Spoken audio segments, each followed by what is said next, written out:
সর্বকালের সর্বশ্রেষ্ঠ মহামানব হযরত মুহাম্মদ সাল্লাল্লাহু আলাইহি সাল্লামের জীবন নিয়ে আলোচনা করার জন্য এখানে আসার তৌফিক দিয়েছেন। বিশেষ করে বিগত 15-16টি বছর আমরা যেভাবে ছিলাম, যেই পরিবেশে ছিলাম, আমরা এই নিয়ে কোনো কথা বলতে পারিনি, সিরাজ সাল্লাল্লাহু আলাইহি সাল্লাম নিয়ে কোনো প্রোগ্রাম করতে পারিনি। আল্লাহ রাব্বুল আলামিন আমাদেরকে সেই তৌফিক দিয়েছেন। সবাই বলুন আলহামদুলিল্লাহ। বর্তমান প্রেক্ষাপটে সারা বিশ্বের মানুষ যে অবস্থানে আছে, অনেক কিছু, অনেক মতবাদ, অনেক কিছু আছে, কিন্তু কোনো মতবাদ বিশ্বকে শান্তি দিতে পারেনি। বিশেষ করে বাংলাদেশের প্রেক্ষাপটে এখন মানুষ বুঝতে পারছে বাংলাদেশ এই 16টি বছর যে অবস্থানে ছিল, অশান্তি থেকে গেলে শান্তি পাবে। মানুষ বলছে, যারা দিনের কথা বলছে, যারা ইসলামের কথা বলছে, তাদের কাছে যদি ক্ষমতা দেওয়া হয় তাহলে এদেশে শান্তি ফিরে আসবে। বিগত সরকার যারা গিয়েছিল তারা কেউ শান্তি দিতে পারেনি। সন্ত্রাস বিরাজ করেছে প্রত্যেকটা সমাজে, প্রত্যেকটা অঞ্চল। বিশেষ করে সরকারি সব অফিস একেবারে অরাজকতা ছিল। এখন শান্তির দিকে আসতে হলে, আল্লাহর দিনের দিকে আসতে হবে।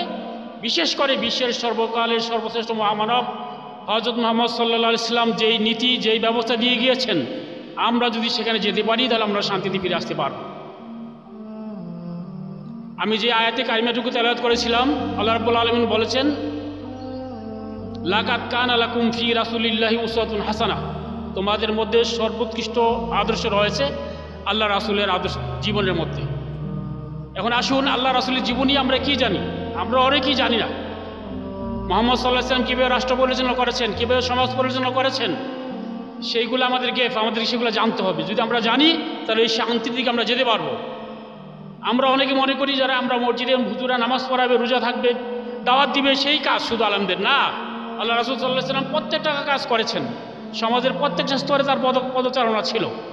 আমি শুধু মক্কা বিজয়ের পরে একটা ঘটনা আমি বলবো। আল্লাহ রাসূল সাল্লাল্লাহু আলাইহি সাল্লাম মক্কা বিজয়ের পর যখন ইসলামী শাসন চলছিল, তখন মক্কার এক বনি মাখতুম গোত্রের এক সম্ভ্রান্ত মহিলা একটা চুরির অপরাধে ধরা পড়েছিল। তখন ছিল কি, যারা চুরি করতো ইসলামী শাসন হাত কাটা যেত। তখন মক্কার কুরাইশগণ তারা একেবারে চিন্তিত হয়ে গেল, আমাদের এত সম্মানিত ব্যক্তির হাত কাটা যাবে, এটা কীভাবে রোধ করা যায়। তারা বিভিন্ন কাজ করার চেষ্টা করলো, বিভিন্ন দিকে যোগাযোগ করতে লাগলো। সর্বশেষ তারা সিদ্ধান্ত করলো যে আল্লাহ রাসূলের সর্ব আদরের উসামা রাদিয়াল্লাহু তাআলা আনহুর নিকট যাবেন।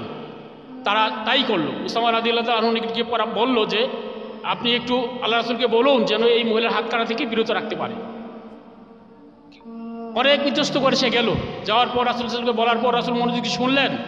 শোনার পর ওনার চেহারার মধ্যে এমন একটা চেহারা পরিবর্তন আসলো। সর্বশেষ বললেন, ওসামা, তুমি কি আমাকে আল্লাহর কোরআনের বিধানের বিরুদ্ধে যাইতে বলতেছ? এই কথা বলার পর ওসামা রাদিয়াল্লাহু তাআলা আনহু বুঝতে পারলেন, উনি কান্না করতে লাগলেন, আল্লাহ রাসূলের কাছে মাপ চাইলেন। তখন আল্লাহ রাসূল বললেন, হে ওসামা, তুমি সাক্ষী থাকো, যদি আমার মেয়ে ফাতেমাও যদি এই অন্যায় কাজ করতো আমি তাকে ছাড়তাম না। যে কত বড় ন্যায়পরায়ণ ছিলেন আল্লাহ রাসূল। এই ন্যায়পরায়ণ যদি আমাদের মধ্যে আসে, এই ন্যায়পরায়ণ শাসক যদি আমাদের সমাজে আসে, তাহলে শান্তি আসবে।